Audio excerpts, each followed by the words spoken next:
conectando ao Facebook Live. Aproveitar e convidar umas pessoas aqui enquanto os nossos irmãos vão se conectando. Ai, meu Deus. O que eu tô fazendo aqui? Isso. Não foi eu. Tá bom. Vamos lá. Vamos lá, conectando-se. Ao Facebook Live. Bom dia, bom dia, bom dia. Bom dia. Que dia é hoje, pastora? 29 de janeiro. 29. Quase acabando janeiro. É, sexta-feira, né, gente? Pois é, né, de 2021. Estamos aí acabando o mês de janeiro, entrando em fevereiro já, como passa muito rápido, né? E temos estudado a palavra do Senhor. Hoje vamos falar do capítulo 7 do livro de Josué, um livro que fala da conquista da Terra Prometida, da entrada do povo de Deus para a Terra Prometida. É um livro que você pode ver pouco explorado até. É muito falado de Josué, muito se fala, né? Mas você não vê tantas pregações assim, né? Mas ele é muito importante porque é um livro onde demonstra muito a presença de Deus junto com o povo também, a atitude de um povo que crê, que tem fé, e também junto com toda essa história, essa construção de vitória, a gente vê a importância de você não só caminhar com Deus, mas a maneira, a forma, o modo de você conduzir a sua vida com Deus. Hoje a gente vai ver alguma coisa sobre isso. Então, você que está aí se conectando, aproveita, abre a sua Bíblia. Deixa eu falar com você aqui, aproveitar e abrir a minha também, né? Em Josué capítulo 7, e a gente vai estudar hoje. Você lembra que lá a gente viu ontem sobre Jericó, né, pastor? E quando caem os muros, então o povo, então Deus deixa algumas diretivas, né? Que eles deveriam, eles conseguem ali resgatar Raabe, né, a sua família, conforme uma aliança que tinha sido feita, porque ela defendeu os espias, enfim. E Deus dá uma palavra para eles, que eles não deveriam retirar nada. Né, de Jericó. Não deveriam pegar nada, porque Deus considerava qualquer coisa que tivesse ali de valor, de ouro, prata, enfim, qualquer coisa que isso deveria ser recolhido para o tesouro do templo do Senhor. Visando já a construção que Deus iria construir posteriormente, né, o templo para Deus, enfim, não era para que o povo tomasse para ele, tá? O povo não deveria tomar nenhum tipo de riqueza daquele povo. Deus falou assim: para vocês isso vai ser anátema, isso vai ser maldito se vocês tomarem para vocês. Então você vê assim Deus conduzindo o povo e dando instruções acerca do que deve, o que não deve, o que pode, o que não pode. Tá? Então, no capítulo 7, a gente vai ver algumas coisas acontecem e que assustam por um lado, né? Mas ensina muita coisa para nós, tá bom? A gente vai ver uma guerra perdida, né? Que eles vão guerrear contra um povo agora e vão perder, surpreendentemente, eles vão perder uma batalha, tá? E a gente vai entender o porquê que isso acontece, ok? Então, fica ligadinho com a gente aí, vamos lá então. Josué capítulo 7, vamos estudar a palavra do Senhor. Mas os israelitas foram infiéis com relação às coisas consagradas. Acã, filho de Carme, filho de Zenri, filho de Zerá, da tribo de Judá, apossou-se de algumas delas, e a ira do Senhor acendeu-se contra Israel. Só chamar atenção, observe que aqui então já começa mencionando, né, sobre o pecado de Acã, né, que ele se apossa de coisas que Deus falou para não fazer. Mas é interessante que a ira do Senhor não se acendeu, aqui fala que se acendeu contra Israel. Exatamente. Acã que se apossa. O pecado de um caiu sobre todo Israel. Tá bom? Então chama isso atenção. Já chama atenção, né? Sucedeu que Josué enviou homens de Jericó a Ai, que fica perto de Bet-Aven, a leste de Betel, e ordenou-lhes: subam e espionem a região. Os homens subiram e espionaram Ai. Quando voltaram a Josué, disseram: não é preciso que todos avancem contra Ai. Enviem uns 2 ou 3 mil homens para atacá-lo. Não canse todo o exército, pois eles são poucos. Por isso, cerca de 3 mil homens atacaram a cidade, mas os homens de Ai os puseram em fuga, chegando a matar 36 deles. Eles perseguiram os israelitas desde a porta da cidade até Sebarim e os feriram na descida. Diante disso, o povo desanimou-se completamente. Observe então, quem é Ai? Ai era um outro povo, né? Assim como tinha Jericó, Ai era um outro povo, uma outra, né, aldeia lá. Eles mandam espias, né? Os espias vêm com relatório: aí você não precisa mandar muitos homens, um exército muito grande. Aqui a gente já viu que até um certo descuido por parte de Israel. Por quê? A gente não vê em nenhum momento eles consultando a Deus, né? Senhor, né, é para ir todo mundo? Não é para ir todo mundo? Não, a gente vê o quê? Eles enviando homens, né, fazendo planos humanos. Um vilarejo pequeno, não precisamos ir com muitas pessoas, vai ser fácil para nós, para o nosso exército. Você veja que eles estão pautando na condição humana, né? Manda poucos homens, né? É o suficiente. E o que a gente vê? Ele vai com poucas pessoas, né, acreditando que seria fácil, e na verdade eles voltam derrotados com menos 36 homens. São 36 famílias chorando porque perderam 36 homens de Israel, né, nesta batalha contra Ai. Tá? E a gente vai ver agora então qual foi a atitude então de Josué, que era o capitão, o líder, o general aqui. Então Josué, com as autoridades de Israel, rasgou as vestes, prostrou-se com o rosto em terra, diante da arca do Senhor, cobrindo de terra a cabeça, e ali permaneceu até a tarde. Disse então Josué: soberano Senhor, por que fizeste este povo atravessar o Jordão? Foi para nos entregar nas mãos dos amorreus e nos destruir? Antes nos contentássemos em continuar no outro lado do Jordão. Que poderei dizer, Senhor, agora que Israel foi derrotado por seus inimigos? Os cananeus e os demais habitantes desta terra saberão disso. Nos secarão e eliminarão o nosso nome da terra. Que farás então pelo teu grande nome? Interessante que aqui só a derrota, não é só os 36 mortos, mas agora essa fama também iria correr. Se vê a preocupação, tipo os cananeus, que era um povo maior, vai saber disso. Tá vendo? Eles não são intocáveis não. Porque lembre que quando eles entraram em Jericó, havia um temor instaurado ali, por causa daquilo que eles haviam visto Deus fazer com os outros povos, né, em favor deles. Tá? De repente agora eles atravessam, e daí ali são derrotados por um povo pequeno ali. Isso aqui... Então isso queimaria a reputação deles, né? Isso aqui, pastor, é bem característico e é um erro assim, bem frequente quando a gente começa a caminhar com Deus e Deus começa a abençoar a gente se anima todo, né? Acha que Deus vai estar agora em tudo com a gente. Tudo, e do jeito da gente. Então a gente pega, né, vai para a primeira batalha, Deus nos dá a vitória, e daí a gente sai fazendo como a gente bem entende, achando que Deus vai estar com a gente em todo...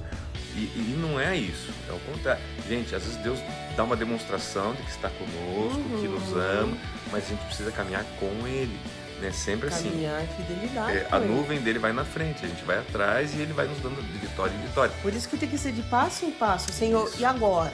Exato. Tá? Você veja aqui que atravessamos Jericó. Amém. E agora, fizemos tudo que o Senhor mandou. E agora? Quais os próximos passos? Observe que o resultado disso, né? Josué vai, se humilha, rasga as suas vestes, se humilham, ficam o dia todo lá na presença do Senhor, e agora então o Senhor vai falar com eles o que aconteceu, por que eles perderam, por que aconteceu tudo isso, qual foi, o que resultou nessa derrota, tá? Vamos ver. Tá. O Senhor disse a Josué: levante-se, porque você está prostrado.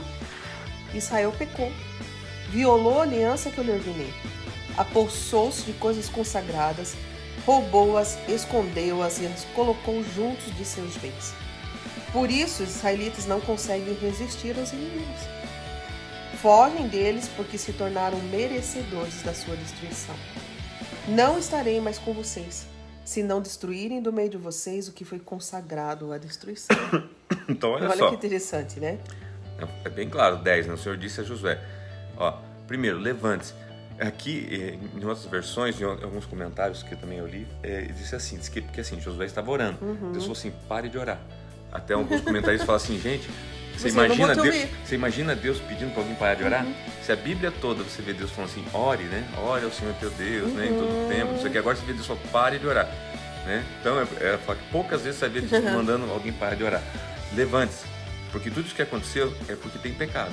é porque vocês pecaram. Daí Deus começa a falar o que foi, igual vocês violaram a aliança, né? Vocês se apossaram de coisas consagradas, vocês roubaram, vocês esconderam, colocaram... E ele falou assim, é por isso que vocês não conseguem mais resistir aos inimigos. Né?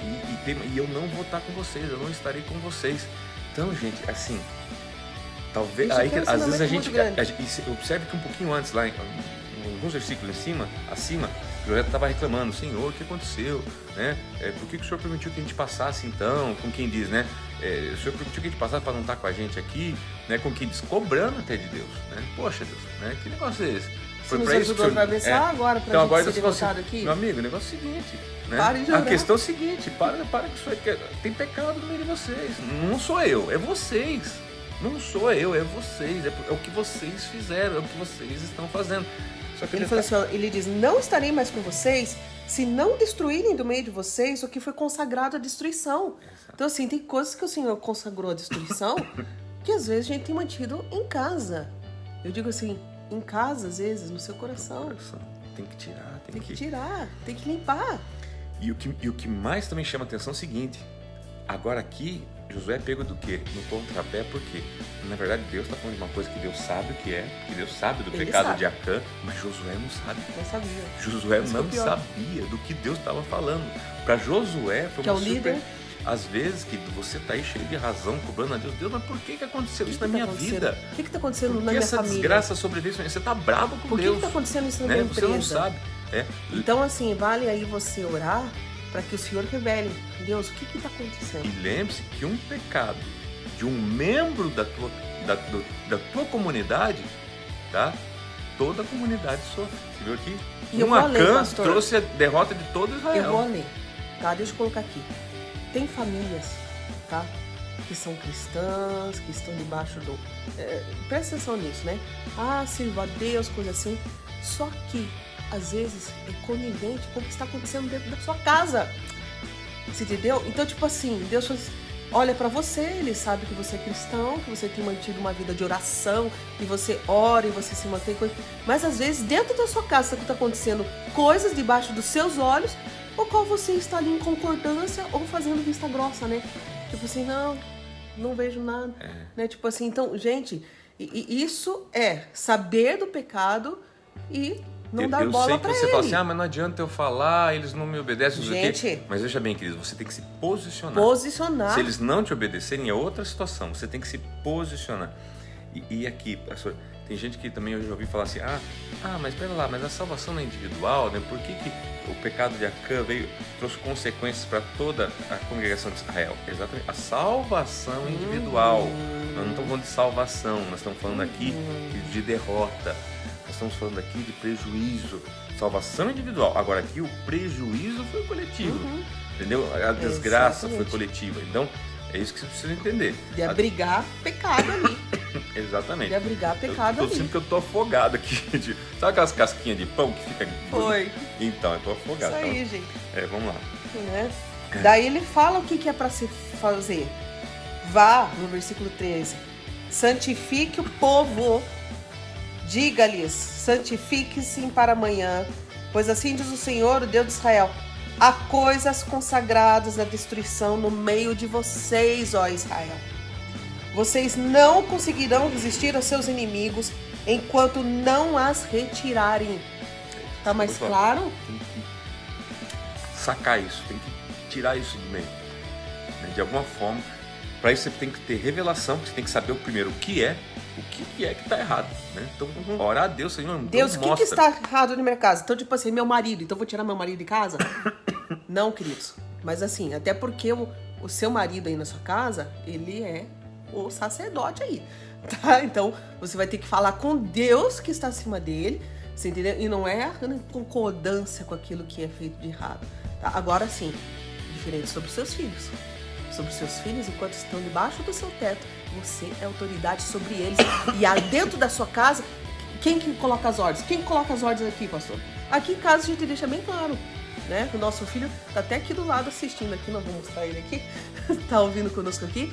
vai fazer 18 anos agora, né? E a gente falou assim, enquanto estiver debaixo do nosso teto, é sobre as nossas regras, pode ter 24 anos, pode ter 25 anos, mas vai ser sobre as regras aqui, porque aqui tem um sacerdote e aqui tem uma mãe, e aqui a gente não vai tolerar nenhuma situação. E graças a Deus, nosso filho tem uma Deus, né?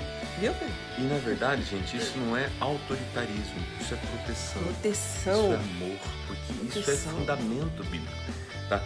Sabemos que nós tivemos... Às vezes nós não aprendemos isso dos nossos pais, por isso que muitos de vocês não conseguiram também projetar isso nos seus filhos. Mas comecem aos poucos, comecem a ensiná-los, comecem a dizer: filhos, eu tinha aprendido isso na palavra de Deus, o pai e a mãe precisa se posicionar agora, aquela coisa antes tarde que nunca. É, né? Tempo de se posicionar.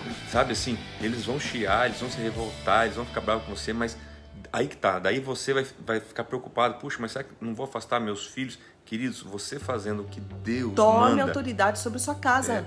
Deus vai honrar você. Seus filhos podem até por um momento ficar chateado, bravo, triste com vocês, mas depois eles vão entender porque Deus vai honrar vocês. Tire o pecado de dentro da sua casa. Tire o pecado. Porque Deus vai salvar a vida deles. Exatamente. Né? Sabe assim? Pode até ficar bravo, gente, mas o que acontece? Prefere que no inferno, prefere que, como está escrito aqui, ó: vá, diga-lhe, santifique-se para amanhã, pois assim diz o Senhor Deus de Israel: há coisas consagradas à destruição no meio de vocês, ó Israel.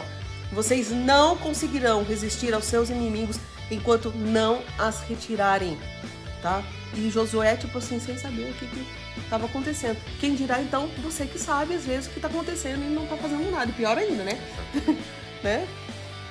14. Apresente-se de manhã uma tribo de cada vez. A tribo que o Senhor escolher virá à frente, um clã de cada vez. O clã que o Senhor escolher virá à frente, uma família de cada vez. E a família que o Senhor escolher virá à frente, um homem de cada vez. Aquele que for pego com as coisas sagradas será queimado no fogo com tudo que lhe pertence. Violou a aliança do Senhor e cometeu loucura em Israel. Na manhã seguinte, Josué mandou os israelitas virem à frente segundo as suas tribos, e a de Judá foi escolhida. Os clãs de Judá vieram à frente e ele escolheu os Zeraitas. Fez o clã dos Zeraitas vir à frente, família por família, e o escolhido foi Zinri. Josué fez a família de Zinri vir à frente, homem por homem, e Acã, filho de Carme, filho de Zinri, filho de Zerá, da tribo de Judá, foi escolhido. Então Josué disse a Acã: meu filho, para a glória do Senhor Deus de Israel, diga a verdade, conte-me o que você fez, não me esconda nada. Acã respondeu: é verdade que pequei contra o Senhor Deus de Israel.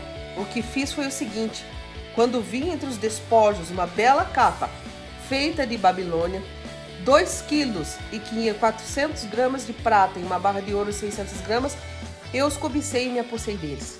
Estão escondidos no chão da minha tenda, com a prata por baixo. Josué enviou alguns homens que correram à tenda de Acã. Lá estavam escondidas as coisas com a prata por baixo.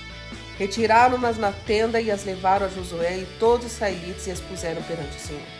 Então Josué com todo Israel levou a Acã, bisneto de Zerai, a prata, a capa, a barra de ouro, seus filhos e filhas, seus bois, seus jumentos, suas ovelhas, sua tenda e tudo o que lhe pertencia ao vale de Acor.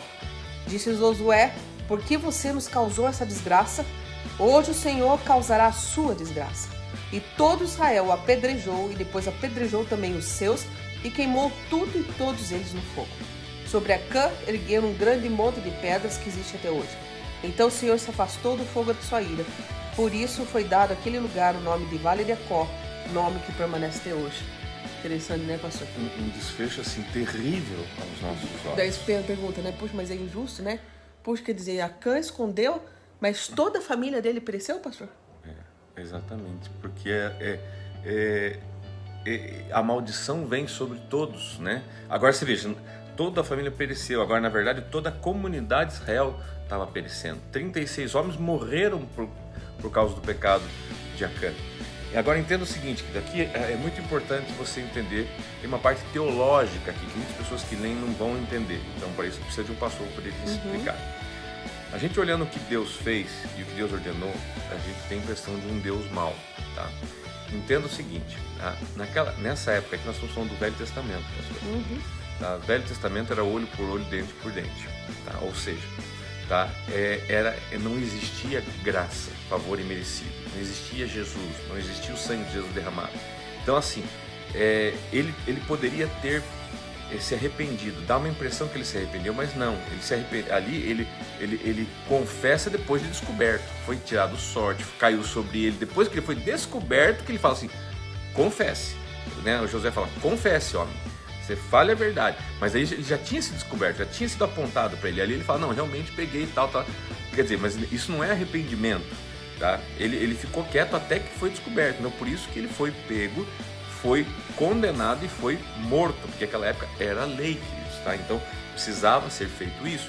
Detalhe, isso, não pensa que isso o mandava para o inferno, tá? Isso ia salvar ele, porque para o inferno ele iria se ele permanecesse vivo porque naquela... Porque ele confessou, né? Exatamente, então ali isso, ainda que através da morte, se você depois estudar, fazer o estudo da morte, que tem lá nos meus vídeos, você vai estudar lá e você vai ver como que uma família dessa, né, foi salva lá no seio de Abraão, tá? Você vai estudar isso, não vou entrar nesse método agora que é bem longo, tá?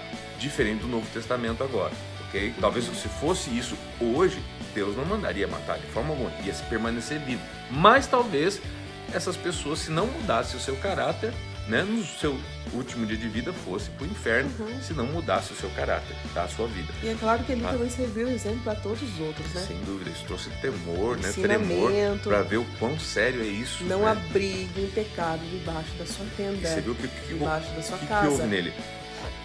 Primeiro ele viu, provocou ganância, ele pegou ocultou, né? Escondeu. Quer dizer, por que ele ocultou? Porque ele sabia que era errado. Exato. Né? E isso trouxe derrota. Esses Josué não vai ver, os outros não vai ver, tipo assim, eu sei, mas não tá à vista dos outros, né? Que ela não tá na vista dos outros. E às vezes aquilo que você faz, você acha que não vai trazer, mas se trouxer prejuízo, traz só para você, não. Trouxe para toda a família dele, para todo Israel, tá?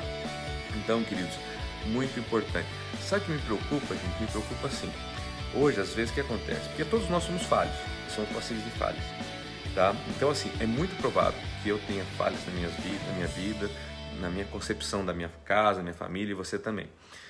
O problema não é a falha que nós tivemos, o problema é como nós vamos lidar com esta falha. Porque o que acontece hoje é o seguinte, puxa, eu não deveria ter feito, mas agora que eu já fiz, deixa assim. Não, queridos. É chegar e reconhecer, puxa, eu errei, eu falhei, sabe? E chegar e falar assim, queridos, o negócio é o seguinte, papai, mamãe ensinou errado, aprendeu errado, ensinou errado, até aqui conduzimos errado, mas a partir daqui precisamos corrigir isso, tá? Tipo, irmãos, eu lembro que na minha mãe, né, nossa família tinha os seus amigos, e tinha uma amiga da minha mãe que chegava e falava assim, não, porque lá em casa, né, eu prefiro que os meus filhos tragam os namorados para vir dormir em casa do que ir para o motel, né, porque pelo menos eu sei, tá em casa, tá seguro, tá não sei o quê. Foi o que a pessoa aprendeu, né? E na cabeça da pessoa era o melhor a se fazer em cima daquilo que ela aprendeu, tá? Não vamos julgar. Agora, hoje a gente sabendo, né, que isso fere o que Deus ensina, tá? Muitos de nós, talvez se você aprendeu dessa forma e tem feito, você fala, puxa, mas e agora como é que eu faço? Né? Agora meus filhos já estão acostumados, vem, traz o namorado para casa, né? Chega e fala, filho, filha, Errei. A partir de hoje. Errei, isso está trazendo maldição sobre a nossa casa. Não, você quer, papai vai ensinar, vai ajudar você, você vai, né, marcar o teu casamento, você vai fazer a coisa certa, nós queremos bênção sobre a sua vida, chama aqui tua namorada, vamos fazer seu noivado, vamos fazer seu casamento, fazer a coisa certa e sair de baixo. Gente, Deus vai te abençoar. Porque veja bem, você não está só permitindo que o seu filho, a sua filha esteja debaixo de uma maldição, mas você está trazendo inclusive sobre você, sobre a sua casa, sobre a sua família, sabe? Então assim, eu estou dando um exemplo, mas assim, tem outros exemplos, não é só esse exemplo da área, eu usei da família, do filho, não, tem outros exemplos, financeiro, aquela coisa de você às vezes ver, né, o seu marido, a sua esposa, às vezes trazendo um objeto lá do trabalho, né? Ah, olha, isso aqui eu peguei lá do trabalho, sobrou lá, eu peguei. Né? O troco do mercado, sabe assim, me deram o troco errado. Gente, isso não é vantagem nenhuma, isso é dinheiro que não é nosso, vai lá e devolve esse troco, você não precisa dessa esmola, sabe assim, faltou no caixa de alguém lá do banco, o banco te deu o troco errado, olha que legal, me deu R$200 a mais, fui abençoado. Não foi, isso não é dinheiro teu. Vamos simplificar mais, pastor? Uma caneta. Vamos querer, tipo assim, por engano, puxa, acabei levando por engano, fui preencher um documento e levei essa caneta por engano. Gente, parece uma coisa tão boba, né? Só que se a caneta não é sua, entendeu? Se a pessoa não te deu, entendeu? Pode acontecer sim de você trazer enganado, entendeu? Mas devolve. Às vezes você fala assim, puxa, mas é longe, querido, devolve porque não é seu. Ou então ligo pra pessoa, querido, eu falei assim, olha, eu trouxe uma caneta por engano. Como curiosidade e corroborando com o que a pessoa está falando, esses dias viralizou, né, na internet aí, um presidente que acabou de assumir agora, um país bem importante, não vou citar o nome, porque agora o YouTube está parando tudo. Ele foi assinar a posse dele, né, e um presidente de uma nação grande, e tem a caneta presidencial. Você acredita que ele pega a caneta, a primeira caneta, e em vez de assinar primeiro, ele enfia no bolso. Ele rouba a caneta presidencial. E depois ele pega uma segunda caneta e assina. A primeira ele roubou. Gente, o cara tá assumindo como presidente. O primeiro ato dele foi roubar uma caneta. Gente, não faz sentido. Isso viralizou. Ele roubou a primeira caneta, tá? E depois pegou a segunda e assinou. Então isso tá o quê? Isso é a índole da pessoa. Será que ele não teria quantas canetas? Esse é o presidente que assumiu a nação. Ele começa, o primeiro ato dele antes de assinar a posse dele é roubar a caneta. Olha só. Então, nós demos vários exemplos aqui. O que você vai esperar de um presidente desse? Para que você possa assim, dinamizar na sua vida outras situações. E talvez o Espírito Santo está falando com você aí. Porque ele diz aqui no versículo 12: não estarei mais com vocês se não destruírem do meio de vocês o que foi consagrado à destruição. Então ele fala naquilo, por que você está aí prostrado? Né? Tipo assim, tem coisa errada? Tem coisa errada. Então assim, às vezes a gente vai assim, puxa pastor, mas eu oro tanto, mas, né? E às vezes minhas orações não são respondidas. Então eu falei assim, pergunto pro Senhor Deus, o que está escondido que eu não estou sabendo? O que precisa vir à tona, Senhor? O que você talvez como Josué não saiba? Ou se você sabe, o Espírito Santo já está te revelando aí. Então agora é hora de pedir, Senhor, eu compreendo que isso está errado. Eu compreendo aqui, o Espírito Santo me mostrou que isso está errado. Então agora me ajuda, Senhor. Me ajuda porque eu preciso ter coragem para resolver isso. Eu preciso ter coragem para me posicionar, você entendeu? E tirar a sujeira, tirar a imundícia da minha casa. Tirar aquilo que foi consagrado à destruição do meio do meu lar, Senhor. Então eu preciso, claro, gente, com tudo com muita sabedoria. Lembrando que a autoridade que você tem sobre os seus filhos, tá? Espiritual, de mãe, dependente da idade que ele tenha, é diferente da sobre o seu marido. Você, mulher, respeite o seu sacerdote, ok? E se for preciso, consiga isso com muita sabedoria divina, com muita conversa, com muita graça, com muito jeitinho e perante o Senhor. E você vai conseguir também. É muito importante isso que a pastora está falando, gente, que a gente atende muito casal também, e eu particularmente. Eu atendo muito homens, né? E falo que minha mulher me chama de ladrão, me chama de bandido, desrespeito. Gente, isso também, ainda que possa ser uma verdade, mas veja bem, a forma que é feito, tá? É errado e atrai maldição, porque, sabe assim, faz com que desonre o cabeça, tá? Então, assim, é muito, por isso sabedoria. A palavra é sabedoria, peça sabedoria a Deus e Deus vai conduzir. Sabedoria. Tá, o que acontece é que às vezes as pessoas se precipitam. A esposa se precipita. Na marido fala na hora errada, no momento errado, com palavras erradas e sem o aval de Deus. Eu vou dizer uma coisa pra vocês esposas, vocês não precisam se precipitar, vocês têm um poder imenso na mão. Basta ter sabedoria, vocês conseguem tudo que vocês quiserem, tá? Com sabedoria e com Deus. Deixa eu, resumindo aqui, queridos, nós estamos entrando na Canaã Celestial, nós estamos no segundo povo, o primeiro foi Jericó e agora o povo de Ai, tá? Tem muita coisa pela frente, então veja bem, se no segundo já deu esse BO, imagina nos demais, tá entrando agora, assim é na nossa vida. Se na nossa vida de conquista, há muitas conquistas, a primeira a gente já ficou feliz, na segunda a gente já tomou uma pedrada, normalmente a gente já para e deixa de dar continuidade nas demais conquistas.